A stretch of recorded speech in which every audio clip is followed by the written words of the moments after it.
All right, welcome in. This is the Individual Skills Hockey Podcast, a podcast that aims to bring quality education to youth hockey coaches, parents, and players with the mission of having a positive impact on the crazy youth hockey world. Today we have an awesome guest, Jordan Leopold. We're here at Leopold's Mississippi Gardens. Thank you for doing this, Jordan. And how you doing today?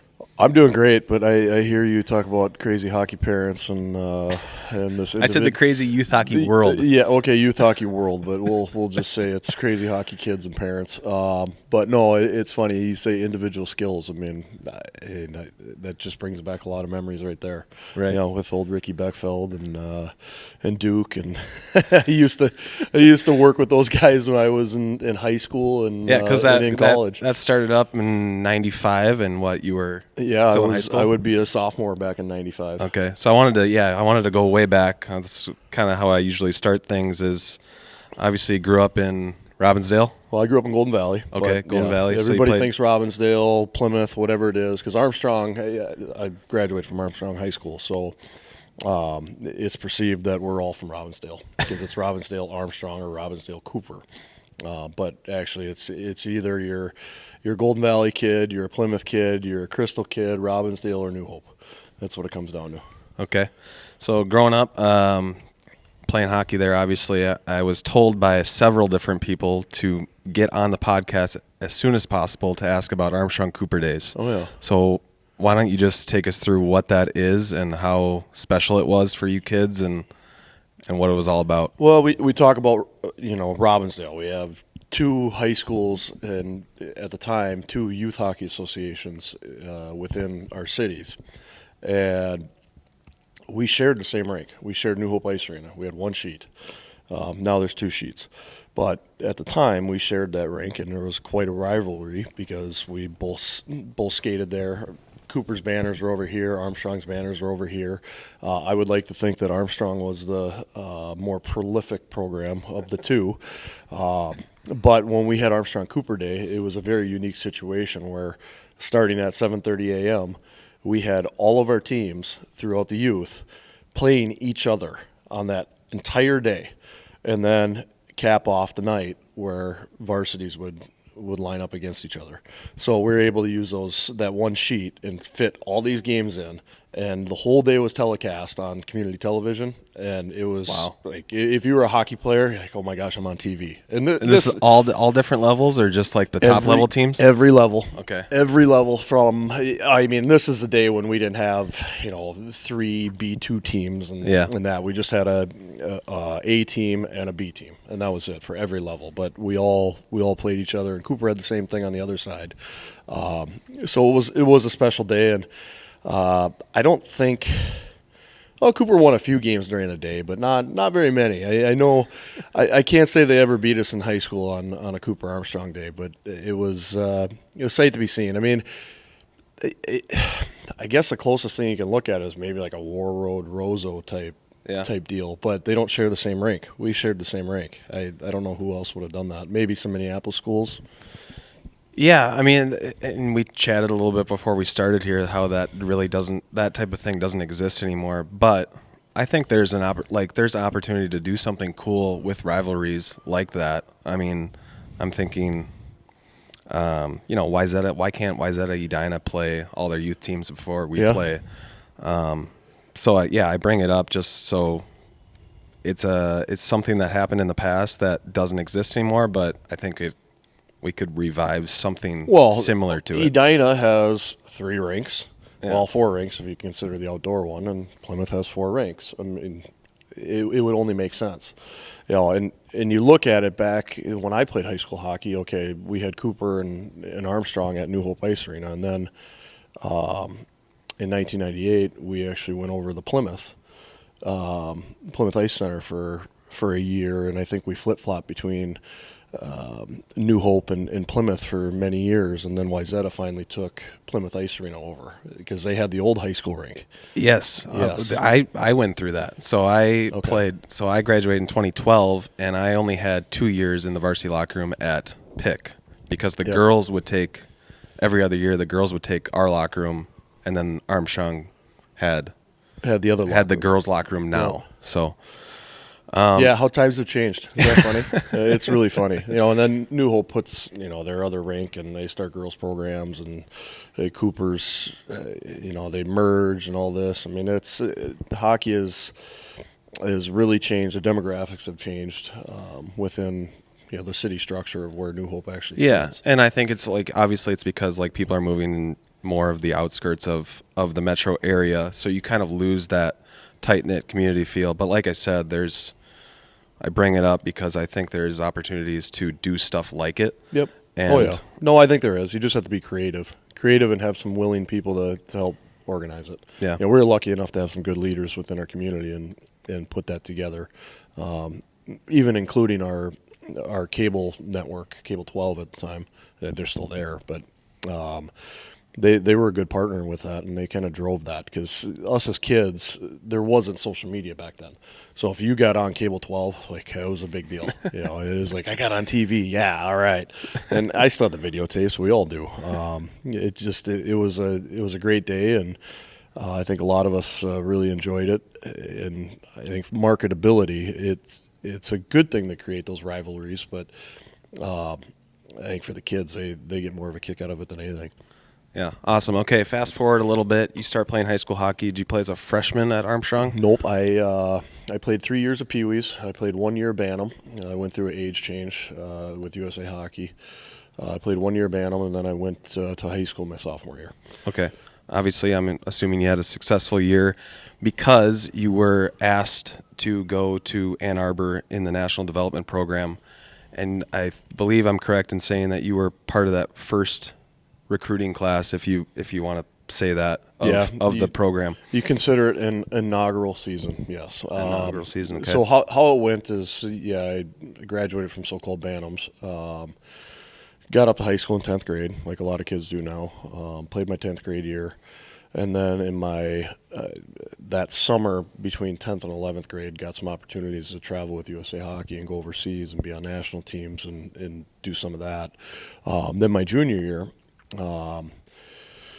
play of the year, and I got asked to go to a USA Hockey it was a tournament in Innisfil, Red Deer. It was in Alberta. Four Nations Cup, I think it was called at the time. No, it was Viking Cup. It was called at the time.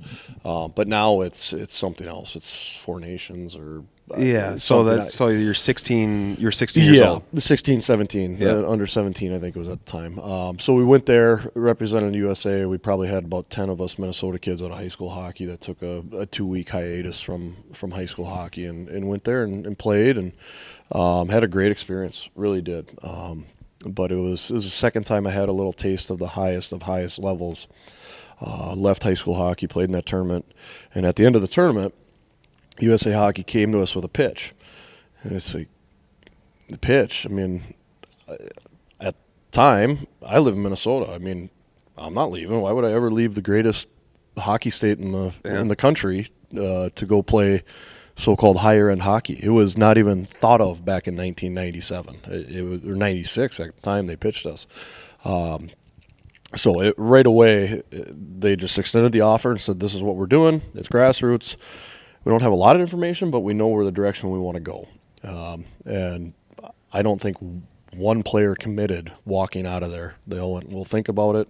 I said a hard no, I'm out. My dad and I are like, no, we're going back to Minnesota. Yeah, because I bring it up, and it's nowadays, I mean, we had a kid leave last year. I mean, he's there now at the program, and he asked us, and we're like, it's a no-brainer nowadays. Yeah. But I can imagine there was so little information that you didn't really know what you're getting into. Well, there was little information, but we had guys that went the junior hockey route, but it was go play junior hockey before your high school season, join your high school team, and then go play junior hockey again at the end of your high school season. So there's none of this. I mean, very infrequently would guys either go to WHL and play in the Canadian system or play full time in the USHL. It just did not really happen. It was seen as turning your back on USA Hockey. One of the guys that actually made success out of it was Jamie Langenbrunner. He was one of the first guys out of Cloquet to kind of take that wave away from Minnesota and go play junior hockey out in I think he was in Western Canada, but became successful doing it. But he got ridiculed for it as well. I mean, Yeah. And like I say, we said no. My dad and I said not a chance, and then came back to high school hockey and played in a game after this tournament, and it was so slow paced. It was like playing a JV Bantam game again. And my dad, I mean, he even looked at me. Like, I remember getting in the car. He's like, "Are you thinking what I'm thinking?" Yeah. So that was the light bulb. The light bulb went off right there, and it was a phone call back. Hey, I'm sorry. We're going to take you up on this. Yeah, and back to their pitch. What was the idea behind the program? Did they tell you we're trying to develop NHL players, or was it more of just like let's get you into higher level hockey? Was it from a USA Hockey standpoint at the time, World Juniors, World Championships, I don't think they won a medal for 30 years, and the higher ups being the Jimmy Johanssons of the world, the Lou Veros, Ron Del Negro, these guys went, hey, we have an opportunity to change this. And Walter Bush as well, he was in there. Here's a formula. I think Canada tried it, but Canada has such a good system with their Canadian Hockey League that they didn't really want to mess with it. So they pitched this idea and went, okay, we're gonna try to win as many medals as we can. That's what really it came down to, and the medals would result in better foundation for USA Hockey here in the local areas, and the exposure as well. So by the end of my year there with the program, we didn't obviously win medals. We didn't have the top of the top guys there, but we had some up and coming guys. We took our lumps as far as playing in the junior hockey system. We also played some games in the OHL, in the Canadian system, where they were exhibition games, and they were bloodbaths. Man, the Canadian players were saying, hey, okay, here's the so-called best American kids coming in. We're going to beat the piss out of them, and that's really what it was. It was good hockey, but it was an intimidation factor. They couldn't stand that they had to play us. Yeah. And it was all new at that time. So it was more about growing the game in the States versus like trying to develop NHL talent. No, it had nothing to do with NHL talent. It was like we're going to have success as a country, and because of that, we're going to start getting more kids into hockey from different areas, and and you look at it. I mean, you look at where the development program is, and then the ADM, the American Development Model. Jim Johansson was instrumental in starting that.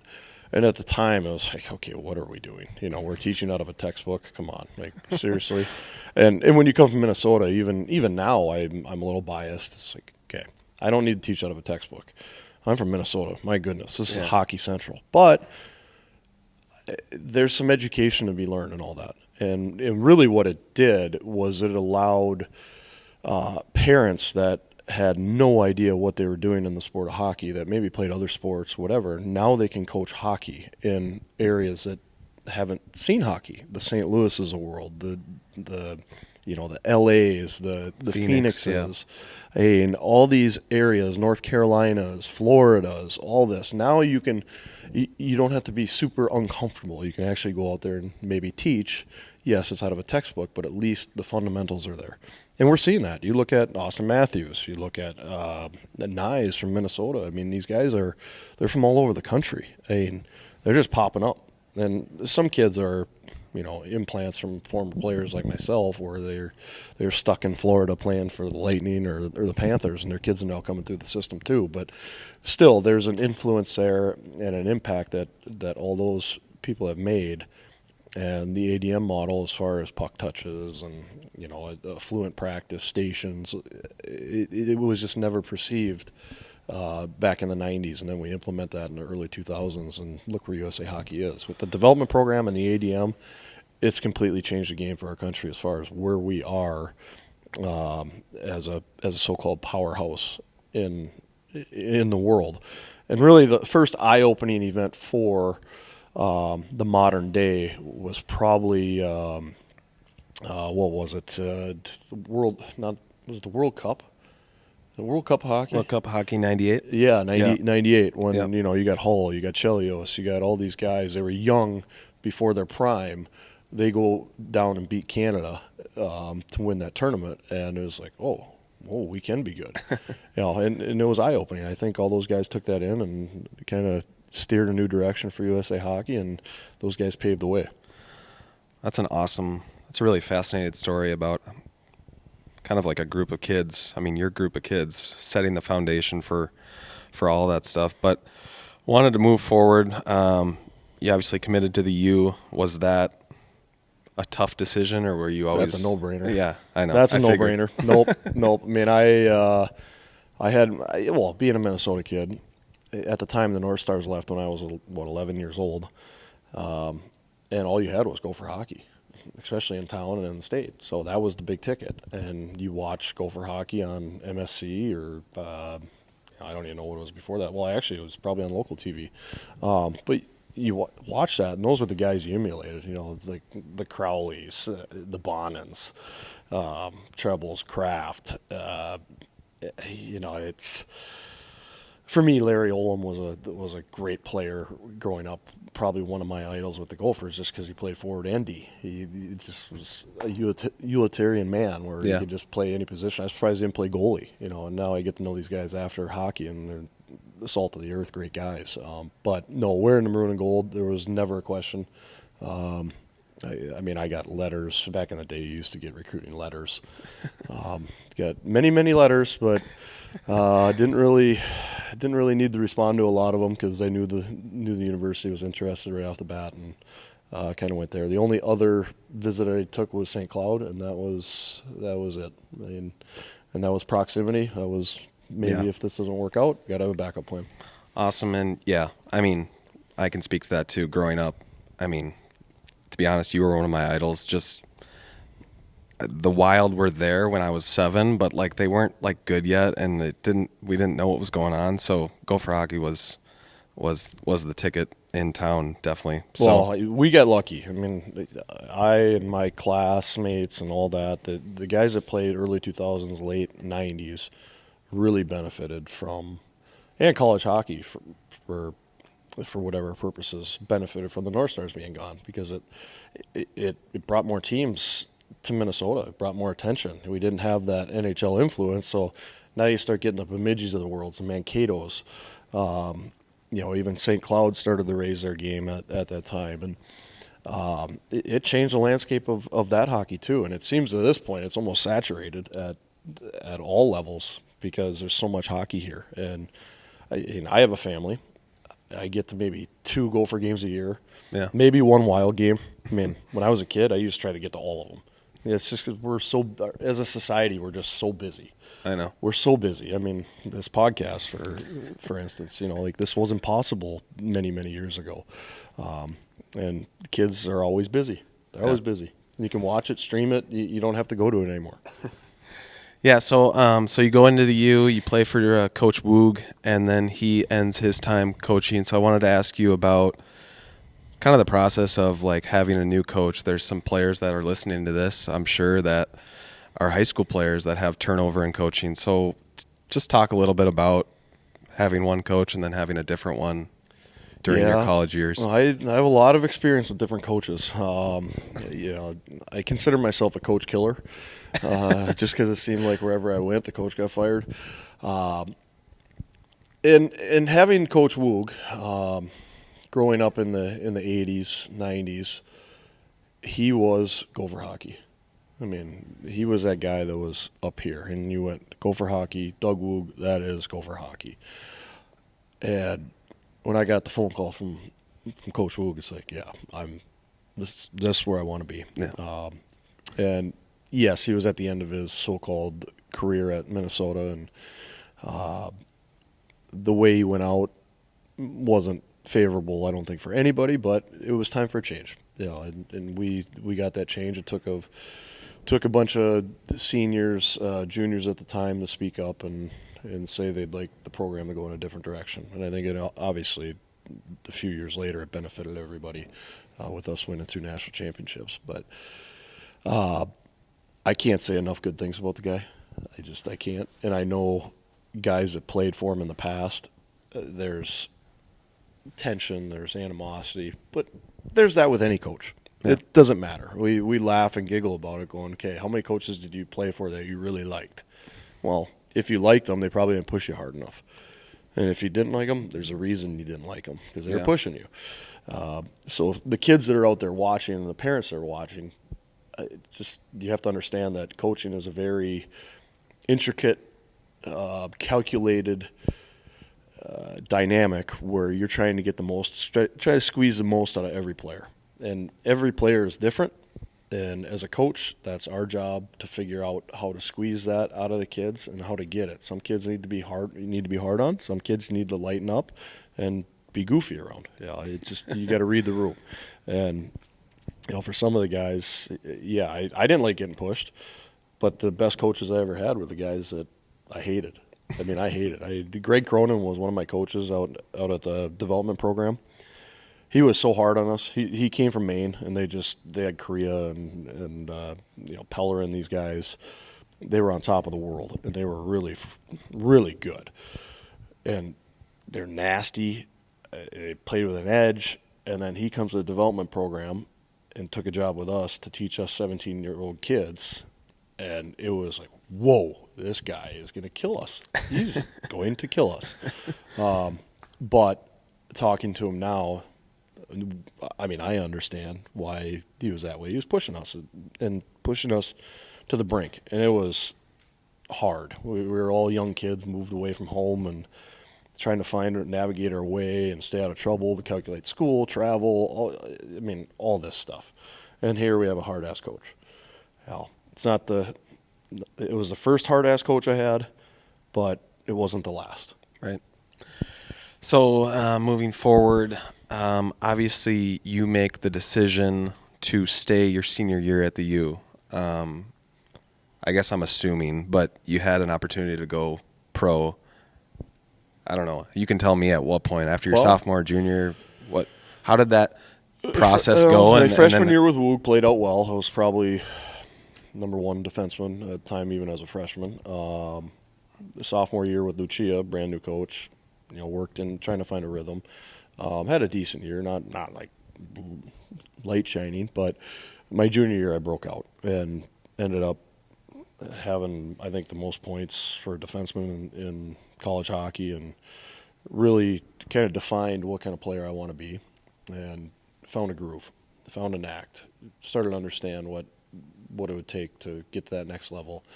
And after that year, I had a choice. I was a draft pick at Anaheim. The summer before that, I got traded to Calgary in a trade. And I know, growing up in Minnesota, we live in a bubble. Okay, me getting traded was like the end of the world to me. But then, and I didn't have agents, I didn't have advisors, I didn't have any of that when I was in school. So I'm like crushed. I got traded. They don't want me. Well, the truth of the matter was Calgary really wanted me. So they traded for me, and gave me, when I got out of college, they gave me every opportunity to succeed, which you can't put a price on opportunity when it comes to getting that chance to live out your dream. And I try to explain this to kids when they're debating if they should become a free agent or sign with their drafted team. That's like, okay, well, who put the investment in you? Who is going to give you the most opportunity? Because you can't put a price on that. So that's where you've got to think about, this isn't college hockey anymore. This isn't high school hockey. This is pro sports. It's completely different. So I had an opportunity to sign, and it would have been the same money as I got offered after my senior year. But so here I am having a decision. I had a great class at Minnesota. I weighed that quite heavily. These are my best friends, and they're still my best friends in life. do I leave them to go pursue my dreams, or do I stay back and try to accomplish something with those guys that we set forth to accomplish something? And really, the truth be told, I just wasn't ready to leave. I wasn't. Deep down in my heart, it wasn't the time to go. I sat down with Coach Lucia, and he said, hey, if you want to go, it's completely up to you. You're ready. But I can't tell you if you go or not. That's up to you.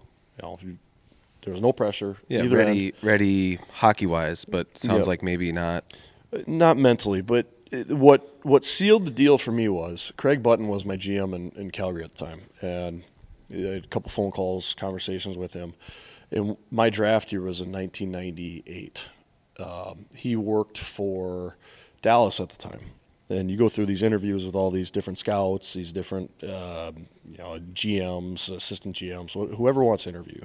So I had an interview with Craig Button in Dallas at the time, and he asked me, like, okay, in your college career, what are 3 goals you want to set? And I said, well, I want to get my degree. I'd love to be a captain of my team, and I'd love to win a national championship. I think we really can do that. And so fast forward 2 years later, he's the GM of Calgary, and he's the one who traded for me. And then we get on the phone because, tell you what, I'll take you in a heartbeat. But we did have a conversation 2 years ago. I'm like, what? When did we have this conversation? I don't remember anything. It's like, okay, you told me 3 things. And he was spot on. He just said, these are the 3 things. Why don't you go out and do them? I'm like, okay. And that sealed the deal. Nice. Not to say he made the decision for me, but I was wavering enough that I think he knew I was wavering, and I just, in my heart, wasn't ready for it. And so I came back, and, the rest is kind of history in a way. That's an awesome story, and I think it can relate to, you see it with high school players now, and the cool part about your story is that you had a coach at the next level, or a GM, I guess, that was supportive. Yes. And I think that's a really important piece to highlight if you are a player that's going through a decision on whether to leave high school early or not even early, just play for a specific team. Having somebody that is not pushing you, and they're looking out for your best interests, and they're also being supportive in whatever you decide. And I think that goes along. For anyone listening, if you have that situation, try to keep it. I think I was really fortunate because throughout my youth hockey and growing up to that point, I had many experiences, not the same experiences as that one, but I had a choice in Pee-wees. We had an age change in USA Hockey. I had a choice. Do I play 3 years of Pee-wee, or do I move? They would allow me to move up to Bantam. Mm-hmm. And I was talking to my coach at the time. His name's Mike Miroslavich. He used to be the pro Easton rep, and he was our coach over at Armstrong Pee-wee A's. And he said, hey, why don't you make a pros and cons list? So I sat down, made a pros and cons list, and kind of went through it. And he said, don't be afraid to ask people for advice. And so I'd ask my dad, I'd ask my uncles, I'd ask, hockey, my coaches, this and that, and weigh my pros and cons list and what people would give me for input. And I just kind of wrote them all down, and that's how I came to a decision that I would go back and play another year of Pee-wees. Now, was I ready to go play another year of Bantam? Absolutely. But the best thing for me at the time was to dominate at Pee-wees and learn how to be a leader and learn how to carry everybody, learn how to make the other players around me better. That was invaluable. I was already the best player, but to be able to lead and get that opportunity to weigh that load is something you very rarely get the opportunity to do. So that was good for me. And then I had the opportunity to go to the National Development Program. Same thing. I called Mike Miroslavich. Okay, these are old coaches of mine. And just said, hey, what do you think? He's like, hey, get the old pros and cons list out.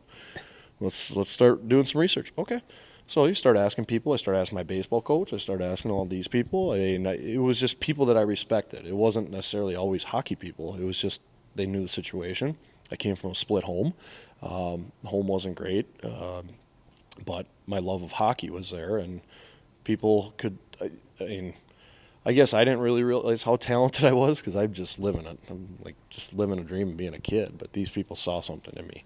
So they all gave me advice, and then that's kind of, and then through experience and whatever, then I made a choice to go out there. So that's what I did with the NHL too. It was no different. It's an important lesson, I think, to ask a bunch of people for advice. Like you mentioned, I think nowadays... No, if I asked Coach O'Leary for advice, he would have told me to leave in 2 seconds. But that's for another day. I mean, he didn't get that opportunity to give me advice. Well, I think there's some kids out there now that are not asking enough people for their input.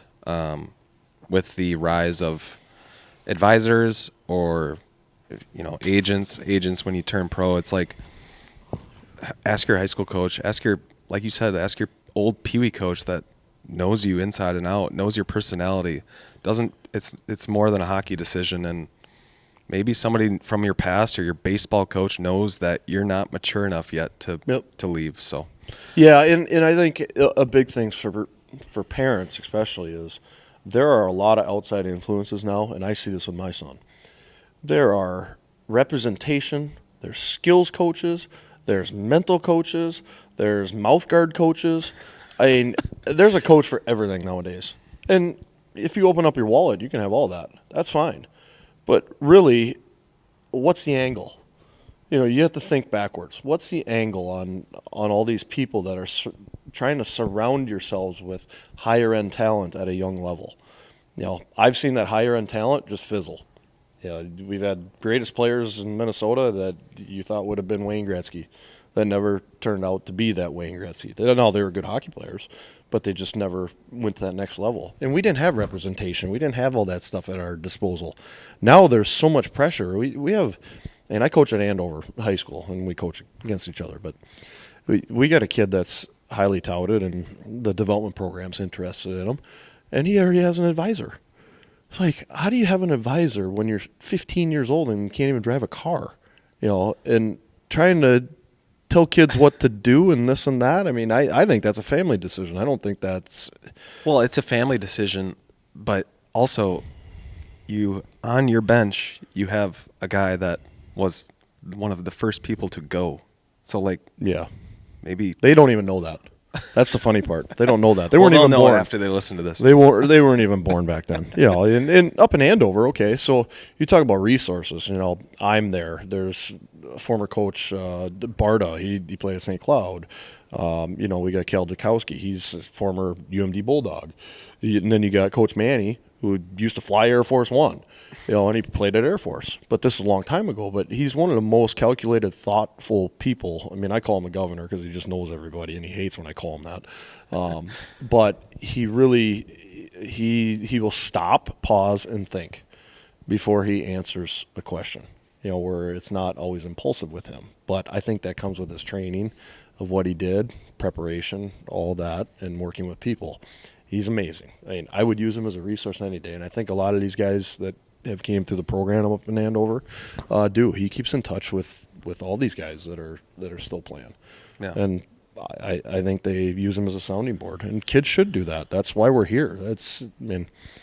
I laugh because I may have a PhD in hockey. That's what I went to school for. That's what I know. I mean, you're looking at 30-plus years of experience. It's much like being a doctor. If you're a doctor, you learn all these skills, but you can't pass them on. Well, I have all these skills. I have all this knowledge. I can't really pass it on unless I teach. So now I'm back teaching the game. And people shouldn't be intimidated by coming up and asking serious questions. I mean, I lived it. Yeah. I lived it. It's one of those things. And I answer the phone to anybody that calls and will tell them. I had a lot of concussions in my day, too. I've been through it. It's not fun. So use the resources you have. Yeah. So I wanted to do kind of like a fun lightning round about your NHL career. Geez. We don't just really quick. If it's stats, I don't remember a lot. So favorite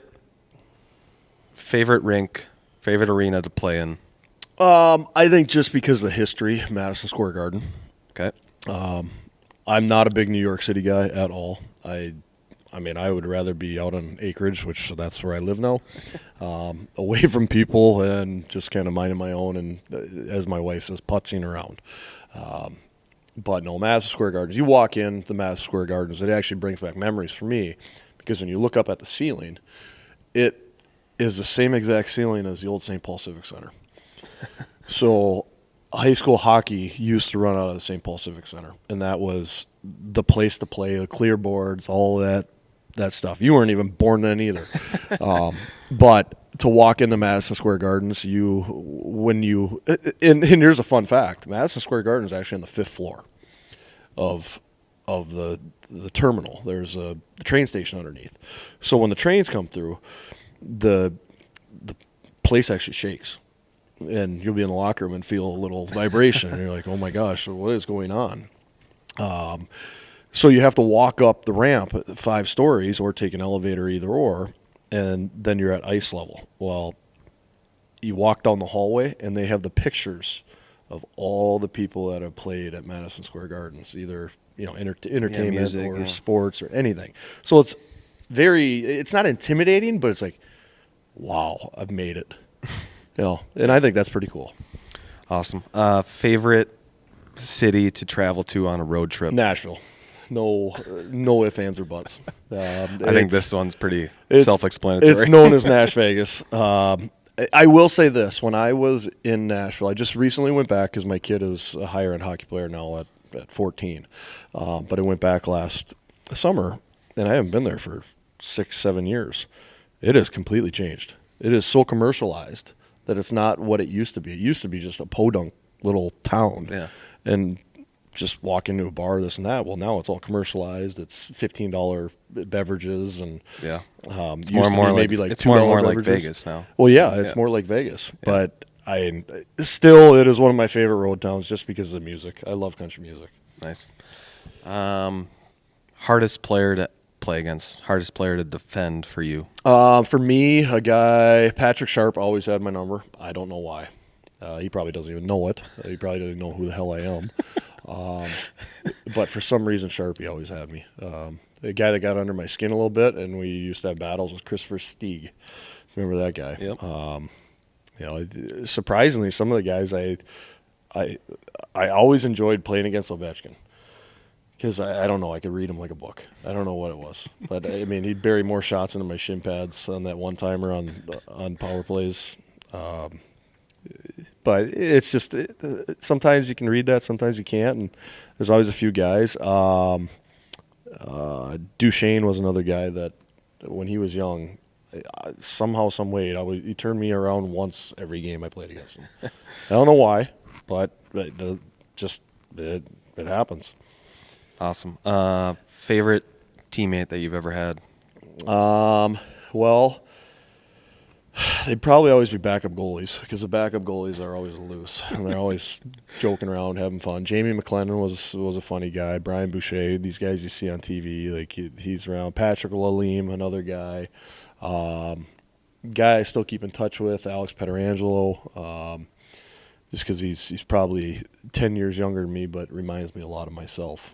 Just a very humble guy and very down to earth. Cool. Likes hanging around with older guys like myself. Makes me feel young. Last one. Favorite coach you ever played for in the NHL? Whoever played me the most. Yeah, that's an easy question. Yeah. Favorite coach, loosest coach. Gosh, I don't know. It's all circumstantial. I ended up going to Pittsburgh right after they won a cup. I got traded at a deadline. Dan Belsman was a coach. He was very energetic at the time, which I found awesome. But then as they didn't win, I guess he went downhill and then coached at Buffalo, and the energy wasn't there. At the time, I had a ton of energy. But really, to tell you the truth, probably one of my favorite coaches is Lou Vero. And this is USA Hockey stuff. He was a 1984 Olympic coach. He also coached in Italy. I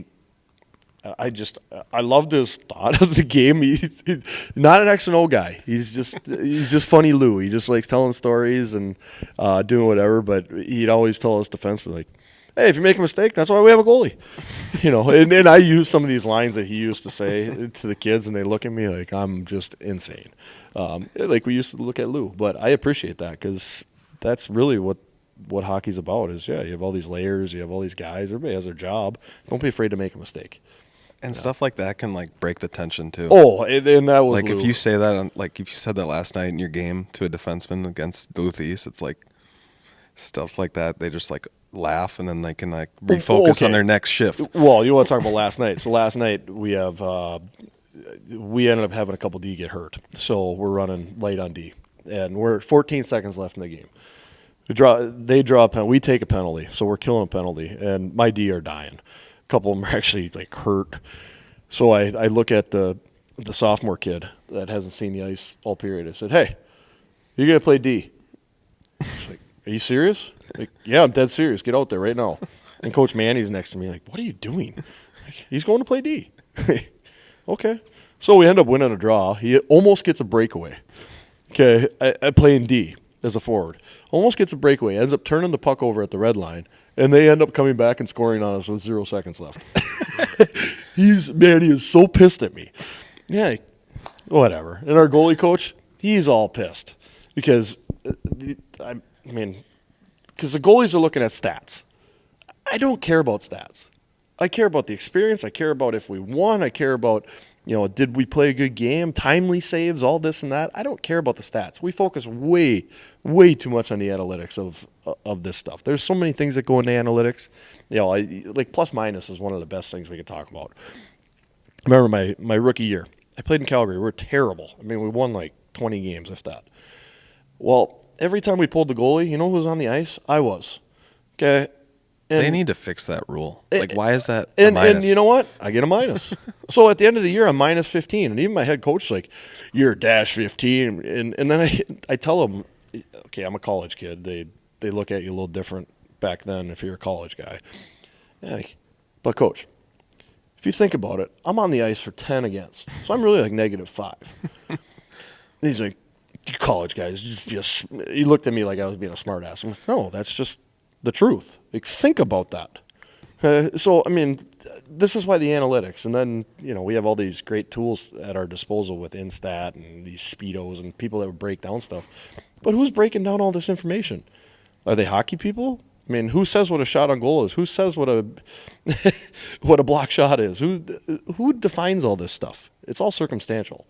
Yeah. So, I put very little into stats. I like using my eyes and using my ears more than anything. Awesome.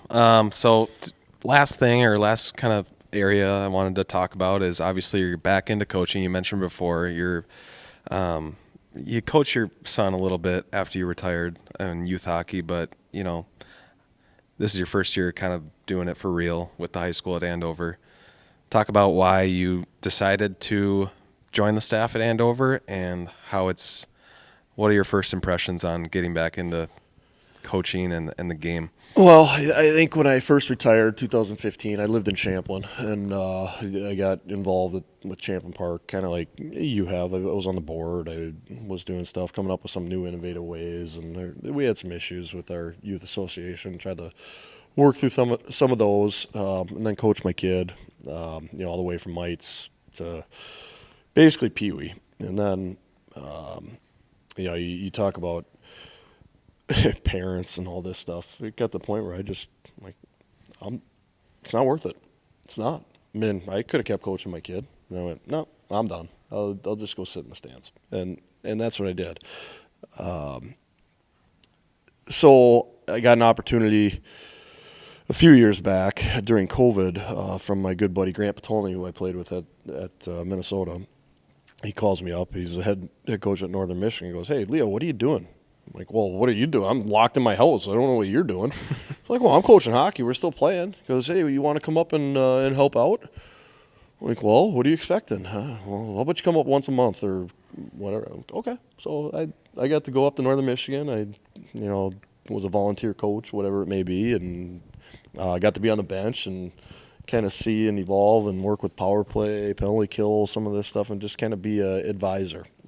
So I kind of got an itch for it. I always wanted to be a hockey coach, but with my situation with my kids and playing, it just didn't really allow me the time to do it. When I did retire, I got some opportunities presented to myself to carry on in pro sports, but I was so fried from pro stuff. It just I needed a break, so I got away from it. And last summer we had Coach Barta here in Andover resign his position, take a new job, and I heard about it through the grapevine, and I just called Coach Manny and said, "Hey, let's sit down and have breakfast." And I just said, "I think now is a good time if I'm going to get back into coaching. It's totally up to you. I'm not pressuring you one way or another, but just know if I'm not going to go anywhere else but here because it's 3 minutes from my house and my kid's coming up in the program. It makes sense." He said, "You're hired." And that was kind of it. So I've been on the bench. The only agreement I had with him was don't tell anybody until after like 2 weeks before the season started, because I got to finish work here at Mississippi Gardens and get through the wedding season. What's been the biggest eye opener for you, being an ex-NHL guy coming back to high school and trying to teach these kids? What's kind of shocked you about coaching high school kids? Well, I think the simplicity of the kids themselves. I'm so detail orientated just from the years of doing what I did. But if I look back at when I was a high school kid, I'm sure I wasn't as detail orientated. But I'm very picky about my equipment, all this stuff. I looked at some of our kids' equipment the other day. Half our team has broken shin pads. Like, the actual ball on your knee is shattered. It's just amazing to me. We're kids. I used to go, okay, if I get hit there, I'm going to get injured and I'm out. But I guess that was because of my job. It's not a job for them. They're just out there having fun. So like, I don't really care. And if their parents knew their shin pad was shattered, they'd be like, oh, yeah, we're getting a new one.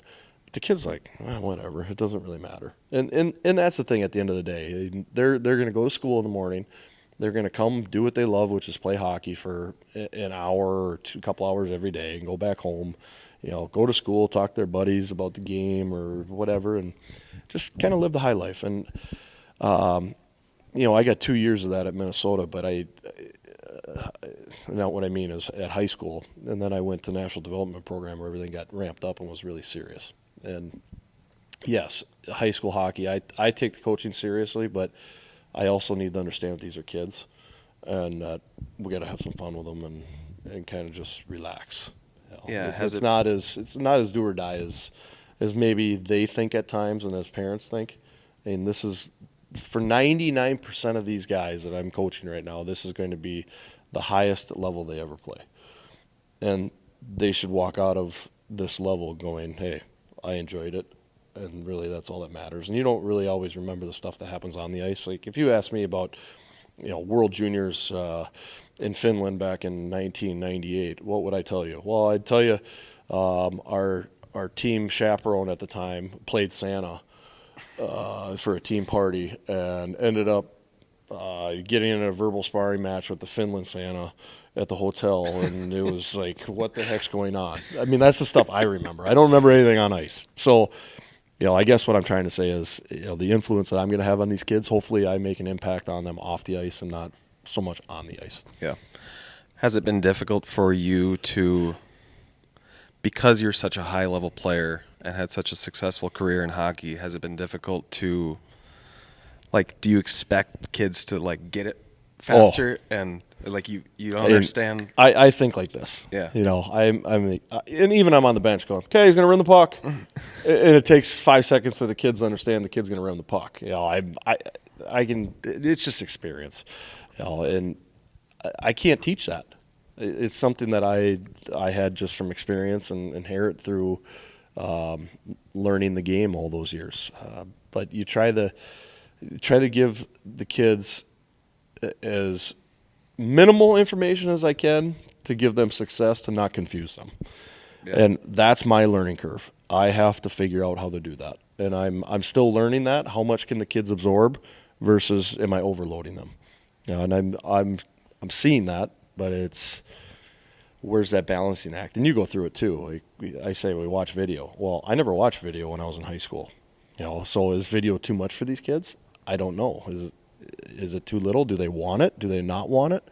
And that's my job to figure out through communication with the kids what's working and what's not. That's my biggest challenge. Awesome. Well, this has been great. I think we can wrap it up. I don't want to keep you too long. Oh, you Looks can keep like it forever some, if you want. You got some, I don't know, chairs to move or something. Yeah, I got something to do. Yeah. All right. Well, thanks a lot. Hey, no problem. Thanks for having me. I've known you for a few years. Just remember, this guy's a heck of a golfer. Always kicks my rear on the golf course. College golfer, by the way, right? Yeah. Yeah. Yeah. Okay. Well, Division one, but Coach Pat always says a mid-major, so it doesn't. It's not like I've played Big Ten. And then the funny thing is your success is at golf. And here's another lesson for people. Your success is at golf. Where did you come back to? Came back to hockey. Well, hockey's the best. See, and that's the thing. Like, I played baseball growing up and was really good. I had some friends. Like, Coach O'Leary was really good at baseball, and his love really was hockey, and my love was hockey, and we chose hockey, and it's just something ingrained us here in Minnesota that makes it super, super special. Yeah, it's super cool. So thank you. Awesome. See ya.